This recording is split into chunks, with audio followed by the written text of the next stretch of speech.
এই শোন মন্ত্রী, প্রবাসীদের ভোটের হিসাব কি শেষ করেছো? মহারাজ। কত হলো?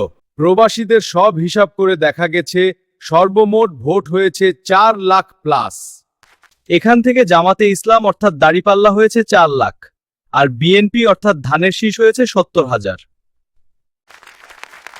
বাহ বাহ মন্ত্রী, এত খুব খুশির খবর দিলে, অবশ্যই এর জন্য তুমি পুরস্কার পাবে।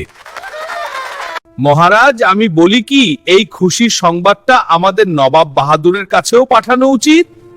তিনি এই খবরটি শুনলে আরো বেশি খুশি হবেন। কি বলেন আপনারা সবাই? হ্যাঁ, গোপাল ঠিকই বলেছে। এই মন্ত্রী, তুমি এখনই যাও, ঘোড়াশাল থেকে ঘোড়া নিয়ে রওনা হয়ে যাও নবাব বাহাদুরের কাছে। যাক, মহারাজ আমাকে পুরস্কার দিয়েছেন, আর এই খবরটা যদি আমি নবাব বাহাদুরের কাছে পৌঁছায় তাহলে তার কাছ থেকেও খুব এনাম পাওয়া যাবে। উজির, কৃষ্ণনগর থেকে নির্বাচনের কোনো খবর বার্তা পেলে? না, তবে শীঘ্রই বার্তা পাওয়া যায়নি। আশা করি খুব শীঘ্রই পেয়ে যাব আমরা। সালাম নবাব বাহাদুর, এই তো আমি নির্বাচনের খবরটা আপনার কাছে পৌঁছে দেওয়ার জন্য হাজির হয়েছি।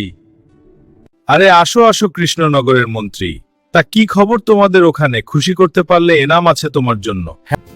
আমাদের এখানে 4 লাখ ভোট পেয়ে দেরিপাল্লা বিজয়ী হয়েছে। বাহ বাহ মন্ত্রী মশাই, এ তো খুব খুশির সংবাদ দিলেন। চলুন চলুন, এই খুশিতে আমরা 2 রাকাত নামাজ পড়ে নেই।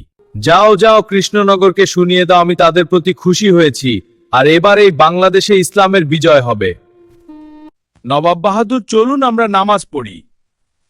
আলহামদুলিল্লাহ।